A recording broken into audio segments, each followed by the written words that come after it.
Praise the Lord. Hallelujah. Zion வேதாகம ஆய்விற்கு அன்போடு கூட இயேசு கிறிஸ்துவின் நாமத்தில் உங்களை வரவேற்கிறேன். இன்றைய தினத்திலும் யோபுவின் புஸ்தகம் அதிகாரங்கள் 21 முதல் 24 அதிகாரங்களில் உள்ள வசனங்களை தியானிக்க சர்வவல்லமை தேவன் நமக்கு கிருபை பாராட்டுவாராக. 21வது அதிகாரத்திலே யோபு சொல்லுகிறதான இந்த வார்த்தைகளை நாம் பார்க்கிறோம். என் வசனத்தை கவனமாய் கேளுங்கள், இது நீங்கள் என்னை தேற்றரவு பண்ணுகிறது போல இருக்கும். நான் பேசப்போகிறேன், சகித்திருங்கள், நான் பேசின பின்பு பரியாசம் பண்ணுங்கள் என்று சொல்லி அங்கே யோபு தன் கருத்துக்களை முன்வைக்கிறதை குறித்து நாம் பார்க்கிறோம். விசேஷமாக 7வது வசனத்தில் துன்மார்க்கர் ஜீவித்து விருத்தராகி வல்லவராக ஆவானேன் என்று எழுதப்பட்டிருக்கிறது. துன்மார்க்கர் ஏன் ஜெபிக்கிறார்கள்? யோபு மனித வாழ்வில் காணும் அநீதியை குறித்து கேள்வி கேட்டார். முக்கியமாக துன்மார்க்கரில் அநேகருடைய வளமான வாழ்வு, வெற்றி, மகிழ்ச்சி ஆகியவை குறித்து கேள்வி எழுப்புகிறார்.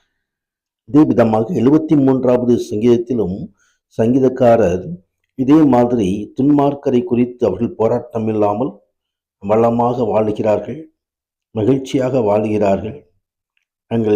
ஆனால் இதயத்தில் சுத்தமுள்ளவர்கள் பல பிரச்சனைகளை சந்திக்கிறார்கள், போராட்டங்களை சந்திக்கிறார்கள் என்றெல்லாம் கேள்விகளை கேட்டு கடைசியில் அதே 73வது சங்கீதத்திலே 16ஆம் வசனம் முதல் 28ஆம் வசனம் வரைக்கும் வாசிக்கும் பொழுது அந்த துன்மார்க்கருடைய கடைசி முடிவை ஆண்டவர் வெளிப்படுத்தி காட்டுகிறார். மகிமை உண்டாவதாக. ஒவ்வொருடைய கிரியைகளுக்கும் பலன் நிச்சயமா இருக்கிறது. இந்த பலன் என்னோட கூட வருகிறது என்று சொல்லி ஆண்டவர் சொல்லுகிறார்.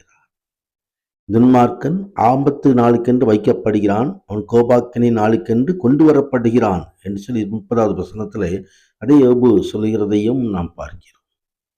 தொடர்ந்து 22வது அதிகாரத்திலே தேமானியான எலிப்பாஸ் சொல்கிறதான காரியங்கள்.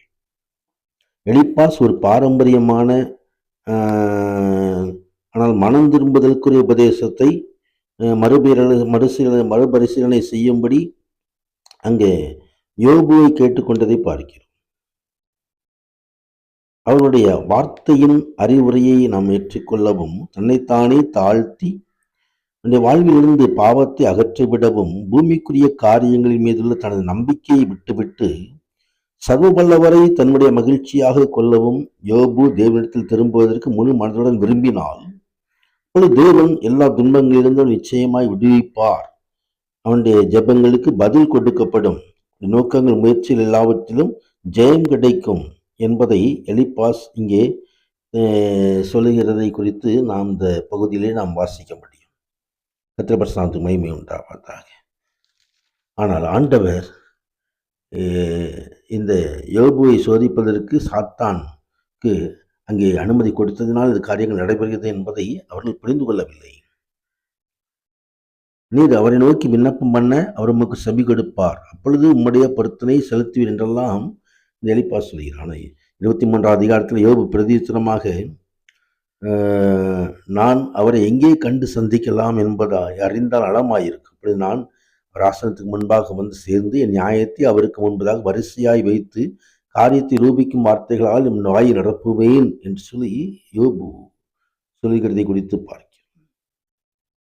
எப்படியாவது ஆண்டவர் சமூகத்தில் போய் தனது விண்ணப்பங்களை வைக்க தனது காரியங்களை எடுத்து சொல்ல வேண்டும் என்று அங்கு யோபு விரும்புகிறார். ஆனாலும் யோபுவுக்கு ஒரு விசுவாசம் இருந்ததை 10வது வசனத்தை முதல் நாம் காண முடியும்.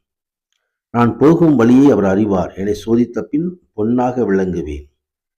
என் கால்கள் ஒரு அடிகளை பற்றி பிடித்தது, அவருடைய நடுவை விட்டு நான் சாயாமல் அதை காத்து கொண்டேன் என்று சொல்லி எழுதுகிறதை பிடித்துப்பார்.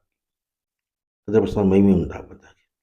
ஆம், அந்த விசுவாசம்தான் யோபுடைய வாழ்க்கையிலே மகிமையை கொண்டு வந்து 24 அதிகாரத்திலும் தொடர்ந்து யோபு பேசுவதை குறித்து நாம் பார்க்கிறோம். மகிமை உண்டாவது. தேசத்தில் சிறுமைப்பட்டு ஏகமாய் ஒளிந்து கொள்ளத்தக்கதாக எளிமையான வழியை பெற்று விலகுகிறார்கள். திம்மாக்குடைய வயலில் அவனுடைய அறுத்து அவனுடைய திராட்சை தோட்டங்கள் பழத்தை சேர்க்கிறார்கள் என்றெல்லாம் அந்த யோபு தன் காரியங்களை வெளிப்படுத்துகிறார். தேவன் அவனுக்கு சுகமான வாழ்க்கை கட்டளையிட்டால் உறுதியாய் பற்றி நம்பிக்கை வைக்கிறான். ஆனால் அவனுடைய கண்கள் அதை பட்டு வழிக்கு விரோதமாயிருக்கிறது. இந்த வசனங்கள் எல்லாம் தியானிக்கும் பொழுது தேவன் நம்முடைய நம்மை நடத்துவார்கள். பர்சனல் மகிமை உண்டாவதாக. ஆமென், ஆமென்.